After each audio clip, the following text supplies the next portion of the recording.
Well, Ruth, thank you so much for your time being here with me on the Entrepreneurial Success Podcast. I'm really excited to share what you've got available for us today. But before we get started, why don't I just let you introduce yourself to the audience and tell everybody a little bit about what you do? Okay, thank you. Thank you for having me. So I'm Ruth Stern, and I call myself a Transformational Business Coach because I am a business coach where I specialize in client attraction for heart-centered entrepreneurs. The transformational piece is also the mindset. So it's really, I'm a mindset mentor along with the marketing. And I help entrepreneurs develop their six-figure income or higher, and also help them step into their own worth. Because so many people have a tendency to minimize what they do, minimize their worth. So that's where the mindset comes in. So where they're stepping into their power, stepping into their worth, and building a thriving practice that they love. Yes. And I can relate to that in so many senses, because my speciality as a coach is to work with professional service-based female entrepreneurs and help them obviously attract their ideal clients and grow their businesses from there. So I'm really intrigued to hear what you've got to offer for everybody today. Before we dive a little bit deeper into that, I know from experience, everybody's got a unique story. Everybody had a specific point in their life where they had the motivation, they had almost like that kick on the backside where they said, this is it, I'm going to do this now and I'm going to go on this journey and start my own business. What was that really like for you, and how did that transpire to where you are today? Mm-hmm. So I started out as a mental health therapist, and I worked for a nonprofit, and I made very, very little money. I was doing the work that I loved. I've always wanted to help people, but I made 20, 30, I don't even think I made 40,000 at the time. And I was also a mom, a single mom raising my daughter. So my goal became to have my own private practice because I wanted to get out of working for a company, and I wanted to work on my own terms and also be able to make more money. But I had so much fear because I had so many beliefs that held me back. Like, how can I do this? I'm not a businesswoman. I don't have what it takes to do this. I don't even know what I'm doing. I had so many things that held me back. But as time went on, now I'm living paycheck to paycheck. I got very little in child support. I was really struggling. And I wasn't happy. I was very constricted in the environment I was in. I tend to do more energy psychology things, more out of the box, and that's not so acceptable in a corporate kind of environment. And the passion was there. The passion was there, but the thoughts didn't match the passion. So what I did was I started working on myself. I started studying the law of attraction. I started studying emotional freedom techniques, which is a big thing of what I do. And I started releasing a lot of my own blocks that were holding me back. Plus, I did marketing. I did a lot of marketing because I had never done that before. So between the marketing and working on my own mindset, I developed when I now teach other women to feel empowered and feel confident in their own genius. And I said, okay, it's time to take the leap. And I was scared. So I did a few clients on the side. I didn't want to jump right away because, again, I had a responsibility for my daughter as well. And I did it slowly. And at some point I said, now it's time. I'm taking the leap. And I opened up my practice as a mental health therapist. And that's been for 25 years. My goodness. And I just started doing better and better, learning marketing and how to do that. And then some coaches and therapists came to me saying, how are you doing this? You know, I started to develop a YouTube channel, and they saw me out there. I was being visible and I was making more money. And then I thought I could teach this to them. And so 6 years ago, the Transformational Business Coach part was developed. So I really have those two businesses. And it was a kind of a transformation for me, developing into this. Yeah. It's amazing to hear your story, because I personally can relate to that on so many aspects. When I started, or when I was working full-time, I knew that I wanted to be an entrepreneur since the age of 13. But, you know, life takes over. You start getting comfortable with your situation, being in corporate. But then at that point where I felt that I need to do this now, I had a drive as well, but so many mental blocks. Oh my goodness.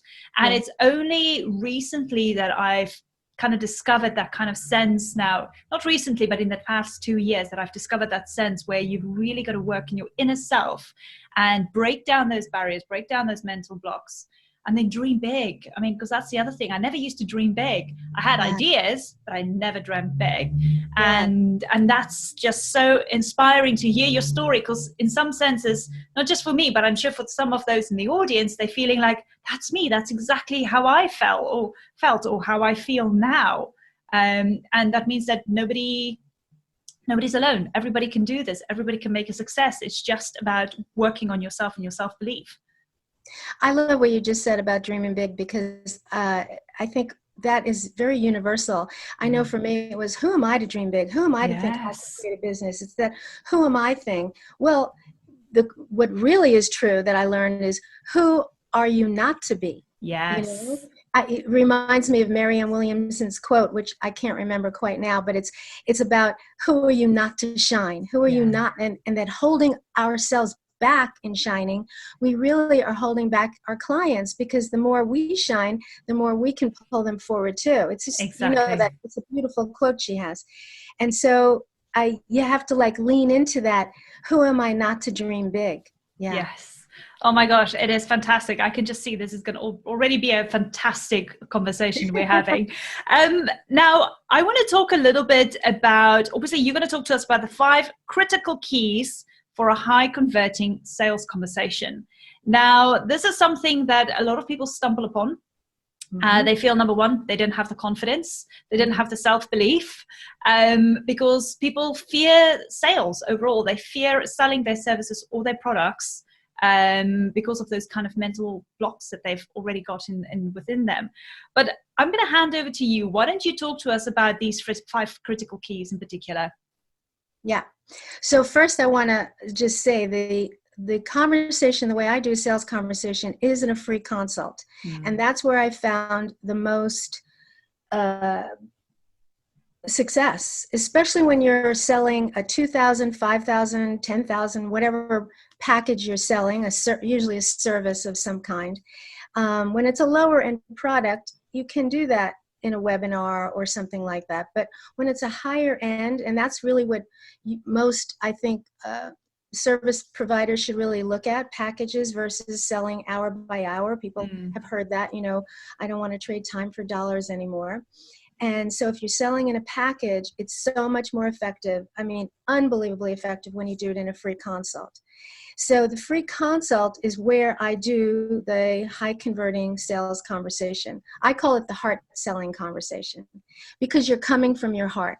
And I'll talk a little bit about that later in the mindset of the whole conversation, because that's just as important as the tactics. There's great tactics in a conversation, but there's also always the mindset. So first, I want to tell everyone, why should I do a consult? I remember telling somebody about this, a client of mine, and she goes, so you're telling me to do a 30 or 45 minute, that's a lot of, you know, hours where I'm spending. And I said, but if you're converting your $5,000 package in 45 minutes, she wasn't looking at the return on her investment, but it's well worth it. So if people are listening and they haven't filled up their caseload, I believe free consults is the way to go, because here's what happens. Unless you have a giant list, and this is what I did. I did every mistake in the book. You try to do a webinar, for example, and you invite in your list, and if you have a small list, not many people are going to come because of the statistics of how many, right? I've done that many times. How many people are going to show up? So I'd have this webinar where 5 people might be on it, and then your conversions are not as high on a webinar anyway, and you're lucky maybe if you get 1 maybe to say yes. So that's not even though I'm not against webinars, I do webinars, but if you are not making at least, well, I shouldn't say the money, but if you don't have a good enough list to draw from and you're still struggling with your caseload, free consults by far is really, I believe, the way to go. Yeah. So what happens in a consult is your opportunity to offer value to the client. Whether they buy or not, there's going to be value. I know so many times I've done consults and it's been transformational because people find out things about themselves that they really didn't look at because we dive deep, which I'll show you in the 5 steps in a moment. inside the heart selling conversation, we're constantly supporting and validating them as you go. That's the art of it. I don't have time to teach that here, but that's one of the things I coach for. And it's about giving a lot of value to the client and helping them step into that, like that bigger vision we were just talking about. Yes. So, okay, so what are the 5 steps? So step number 1 is connect and create rapport. This is really important because you don't want to jump into how you're going to help them. In fact, it shouldn't even be how you're going to help them. It's really all about them. It's other focused rather than you focused. In a great heart selling conversation, it's them talking a whole lot more and you doing the listening, but asking great questions to bring it out.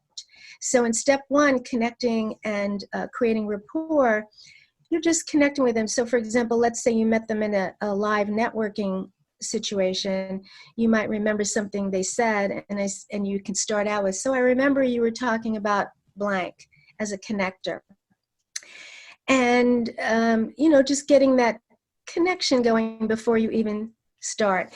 And in that phase, we also start asking them, what do you want? And getting them specific in the goal that they want to achieve, and opening up to their vision. What's the vision that if you had this, what would it look like?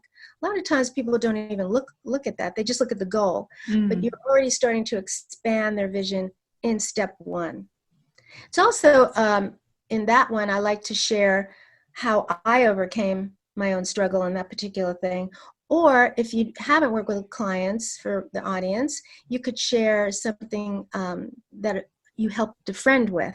Anything where you helped overcome somebody with a struggle, it gives them hope right from the beginning. Oh, yes. It's possible. So that's step 1. Step 2 is we start to identify the challenges and the pain and the frustration of not having this in their life.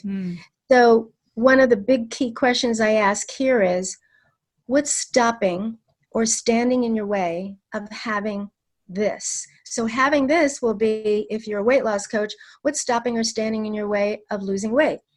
If you're a business coach like you and I, it would be what's stopping or standing in your way for having a 6-figure income or whatever they're wanting. Yes. You just fill in the blank. So this is also the first time you have them going really deep, what's in the way. And what you'll come up with as you keep asking the question is their biggest blocking beliefs that are in their way. And that's really important for them to see, that it's a belief thing many times more than a strategy. And another piece that I ask here is, how are these challenges that you're not having this in your life, how is it affecting all of your life? So they see the bigger picture. Oh my God, it's affecting my relationship with my partner, my kids, I'm irritated, and it affects this. And it shows the global problem by not dealing with this. And step 3 is called helping them see what's possible. That's where you're really helping them bridge the gap. So now they see the pain and the frustration of, I don't deal with this. This is what stays stuck in my life. In step 3, we say, if we change this all around, all these challenges, and you can move through freely through your goals, how would your life change? So now they're looking into what is possible if they moved through it. It's like painting that picture almost for them about their vision almost. Is that correct? Yes, that's a good way of saying it, painting the picture. And they're painting it for themselves. Yes. But we ask the right questions to get them to that picture. Like, how would it be different? What would be so much better? And they're getting more and more excited, like the possibility. Yeah. Even fast forwarding them to the future and saying, what would your life look 12 months from now if you lost the weight, made the money, whatever? So they're getting excited. And so once they're in this position, they've kind of bridged the gap a little bit and they see what could be possible, because oftentimes they come in and say, I don't see how this is going to happen. Yeah. Then step 4 is the invitation, where you offer the solution to their problem to show them what's possible, which is your program or service. And you ask them, I always ask, would you like to hear about my program? Because it's invitation, and they usually say yes. And then you describe your program in detail. Of course, this is where it's much more effective in your consult if you have a format or some kind of system to show I have a 3-part system or a 5-part thing, pillars, people feel much more secure when they know there's a system. Like Weight Watchers is an example. Weight Watchers has a system. They know that if they count points, this happens, or however they do it. And systems make people feel very secure. People also statistically buy into systems. Oh, it's not just free for all. I work with a lot of spiritual coaches, and they'll say, well, you're going to get transformed, and you're going to get this inspirational feeling, and you're going to feel lighter and breezy. And that's all nice, but it's not giving them a solid stage 1, stage 2, stage 3 is much more likely for people they can bite into that, and they're much more likely to say yes. It's not this free-for-all. So systems are important, and I'm not talking about that today, but that's something to think about. Do I have a system? And I tell you, everyone who's listening, you all do have a system. You may not know it because you just do it automatically, but if you took it apart, I guarantee you have a system of how you help people. Exactly. So here you're talking about what your program can do, how it can resolve their specific challenges. And a really good conversation is you're always relating back to their specific challenges that they mentioned to you in the conversation, and how this piece of your system will heal that. That is a big secret key to helping them say yes in step 5, which is step 5 is make the offer. So if you feel like they've leaned in and there's big interest, and you've described and you've asked them, how does that sound? And they usually say, that sounds great. It's exactly what I need. If you described it really well, it's all in how you describe it. Then you'd say, okay, any questions? And they mostly say, what's the investment? And you state the investment and ask if you have any questions. And this part is where a lot of, again, heart-centered entrepreneurs fall flat. They get really, really nervous to say the price. And I know I did. And it was awful. And that's what I had to learn how to do, which I'll describe when we get to the mindset part, how to overcome that. Yes. And then you ask them, would you like to get started? Hopefully they say yes. If they say yes, okay, would you like to do by credit card? How do you want to do that? And really get it down. And also make sure to say, okay, when would you like to start? Next Tuesday or Wednesday? You really have to get it all clear and concrete. Now, obviously, there are people who would say, well, I need to think about it. That's number 1. Or the other number 1 is, it's too much money. And those are objections, which we're not going to cover today, but you really have to learn how to master objections as well. I know in the old days, if somebody said, well, it's a little too much, I need to think about it, I go, okay, well, just call me. And if you're ready, and we call that dropping thousands of dollars, because we don't know how to deal with the objections. Yes. So that's an art in itself. So those are briefly the 5 steps to making a great sales conversation. And if you miss one of them, the whole sales conversation can fall flat. You really need to cover all of that. Yes. Of course, and the objections as well. And when you do that, what happened for me when I learned to do this and I refined it for myself, I literally started doubling my conversions. That's fantastic. Yes, it's amazing what you can do with a great heart-centered conversation. Yes. So I'm just quickly going to recap those 5 steps before we move over to mindset, because I think the listeners are now making crazy notes, and I hope you are, for those of you listening or watching this video. So the first step is obviously connect with your potential customer and create rapport. Remember, it's always about them. It's not about you. So listen carefully, ask them a lot of questions so they can start talking about themselves, and then kind of find out what their vision is. Talk to them about what it is that they really want to achieve. So that is step 1. Step 2 is obviously identify the challenge of not having this. So if they don't have something, you need to identify that challenge and ask them, what's stopping you from having this? And that's a great question to ask, actually, because it really makes them think. It really makes them also dig in a little bit deeper. It's not just off the cuff answer that they will have to give. Because most of the times, like Ruth's saying, those kind of things stopping them is their limiting beliefs. So they've got some sort of limiting belief stopping them from actually taking the steps and achieving what they want to achieve. The other question you had there as well, sorry, I made crazy notes, as you can hear. Yes, The other question you had there as well, which was perfect, is how's this affecting your life? How is not having this thing affecting your life? And that gives people that broader spectrum and perspective really of, oh my gosh, I really need this because it's affecting other areas. And then the third step is obviously helping them see what is possible once they have that, letting them paint that picture, as you're saying, by you helping them visualizing that kind of effect of what it would be like. And then obviously that leads on to the fourth part, which is getting them or asking for an invitation to provide them with a solution, which is obviously your program. And then loved what you said about having a system. That is something that I made a mistake at the beginning.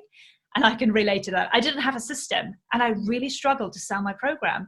And it's only afterwards where I realized, well, I need to get a system in place, that things started to get momentum from there. So definitely good tip there. And then the last one is making the offer.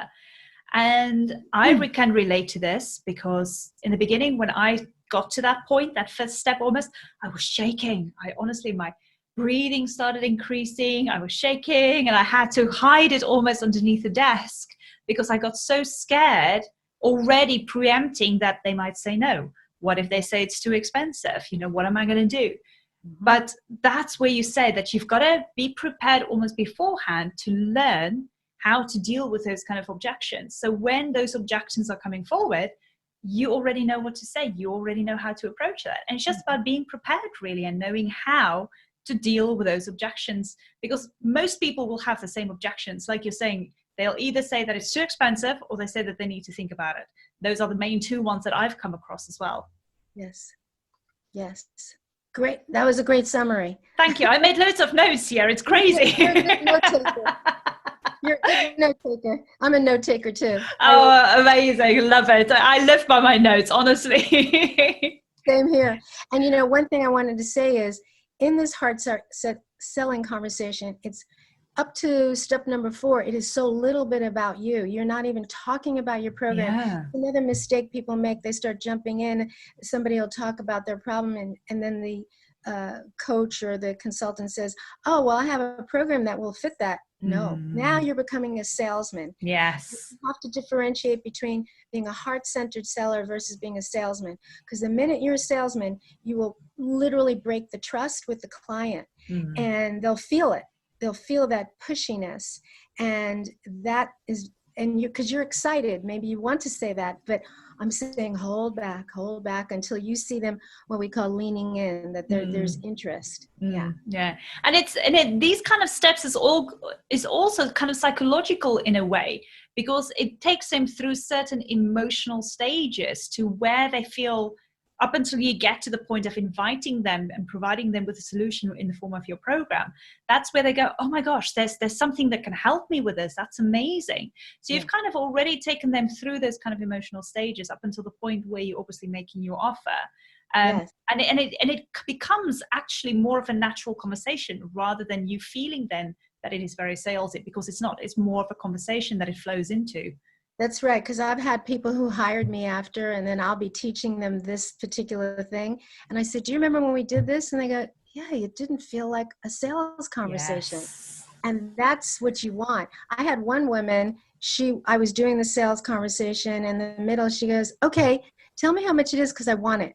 Like, we didn't even finish. That's how effective this can be. Yeah. Sometimes you don't even have to sell them. They're like, okay, I see already the value. Yeah. Yeah, that's fantastic. So for those of you listening, if you're a coach or you're the service-based industry and you're looking to get more clients, this is definitely the best steps to follow. Just as Ruth is saying, just follow these steps. And the more you follow it, the more it's going to become easier. It's going to become a part of a habit as well that's going to form. And you're definitely going to see some conversions without a doubt. Now, this segues a little bit into the mindset, because you said that there are a couple of important mindset tips really that you want to go through that will empower us all in order to, just make more conversions confidently. So why don't you talk to us about that? Okay. I actually put down 3 because I couldn't not do the 3. Amazing. I love the more tips, the better. The more tips, the better. They're right. All right. So everybody listening to this, this is so powerful. It's, I don't know, it might even be more powerful than like I said, the tactics anyway, because when I didn't have the mindset shift, I could not do what I'm even telling you to do here.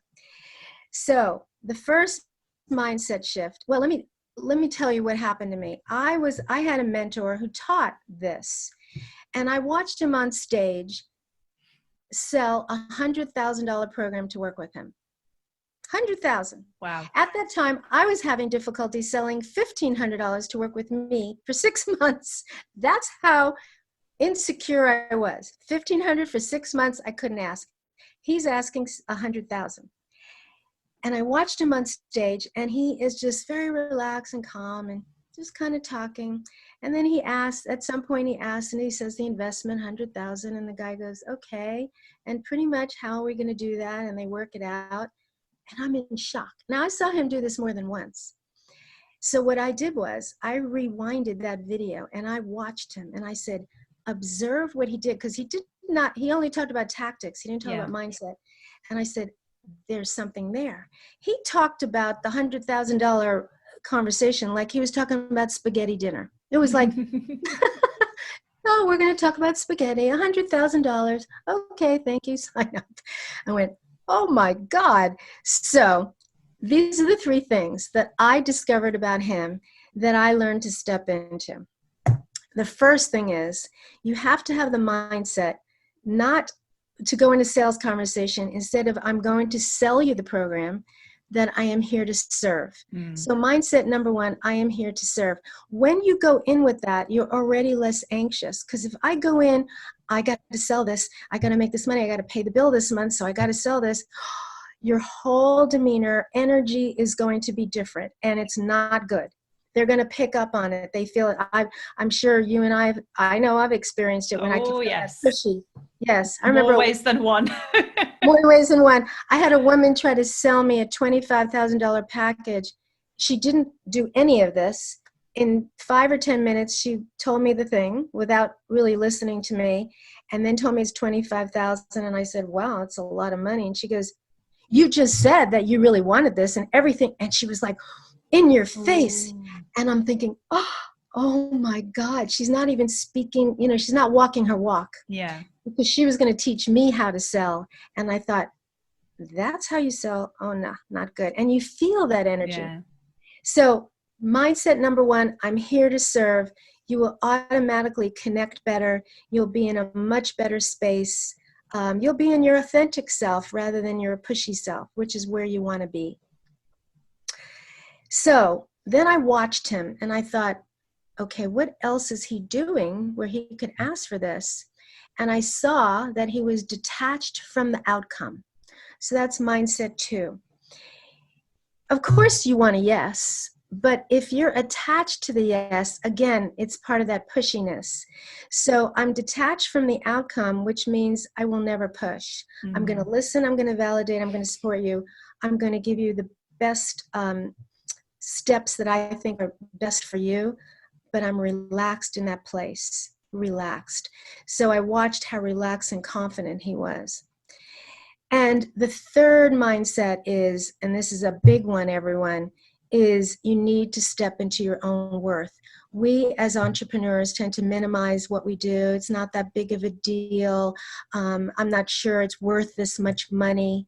And really a way to step into your own worth is just make a list of everything that you do and people that you've helped, and really embellish that. And then you start to honor your worth. And when you honor your worth, you go in the conversation with that. You don't minimize your value.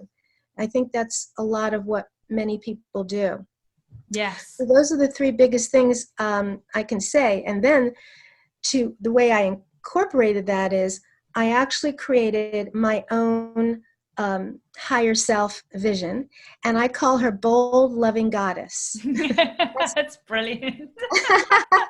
And I have a vision of bold, loving goddess. And what I do is before the sales conversation, I step into her.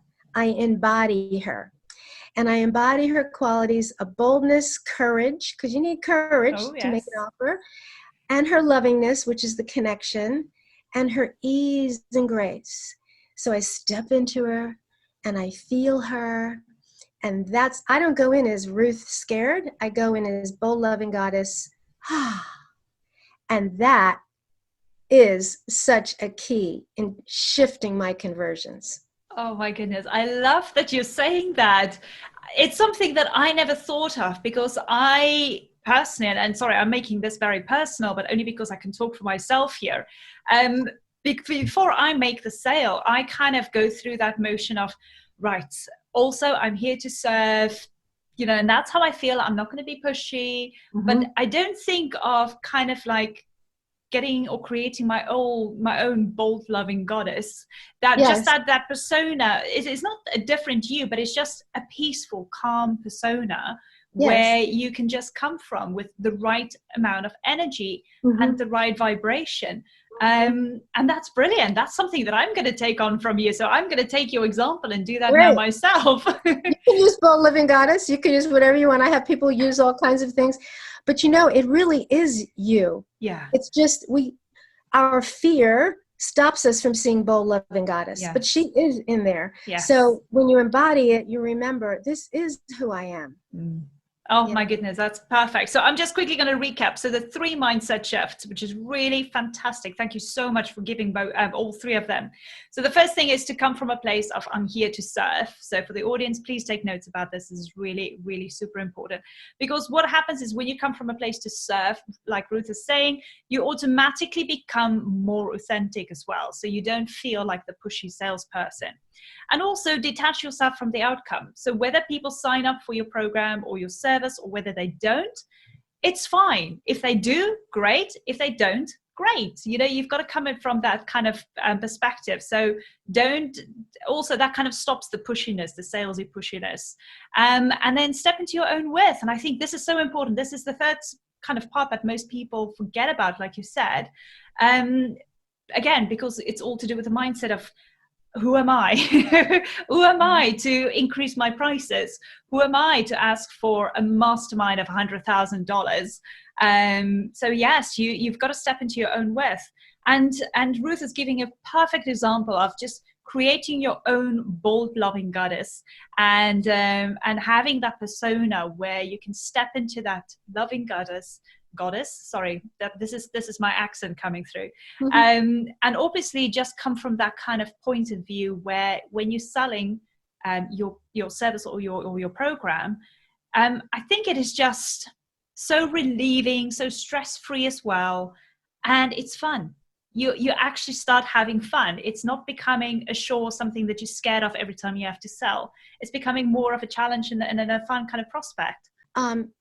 This free consult formula changed my business. I was able to move into that 6-figure income because of this. It is one of the most powerful things that I did to create my thriving business, along with the mindset. Those 2 things, priceless. Amazing. Well, Ruth, thank you so much. Now, I know you also have a free gift for the audience, and this is a free consult script formula. So I presume it's very similar to what we've just discussed, but why don't I just hand over to you? You can describe it to everybody. And then for those of you listening, the link will be below in my show notes, below this video, below the audio. So by all means, go and download this, because it's going to be so helpful for you. So Ruth, just tell everybody about the script.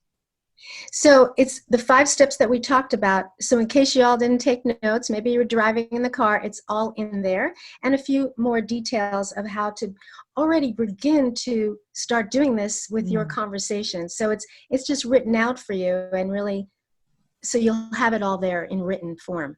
Exactly. So you'll have Ruth's notes rather than your own scribbled notes. Yes. And I know my notes are very scribbled, but they make sense to me. Right. But no, Ruth, I really appreciate it. Thank you so much for sharing these 5 steps. I think for the audience, they're absolutely going to dive into this. They're going to sign up. And for those of you who want to get in touch with Ruth directly, Her link to her website will be there, and I'm sure she'd love to get in contact with you to help you out with any questions you have. So by all means, reach out to her as well. Ruth, I can only say thank you so much for your time being here on the podcast. You've opened up my eyes again to some things where I feel I need to go and tweak a couple of things within my programs and the way I'm doing things. So thank you so much for your time and your expertise in sharing this with us. Thank you so much. It was fun. I enjoyed this. Awesome. Well, I'll be in touch very soon. So have a lovely day.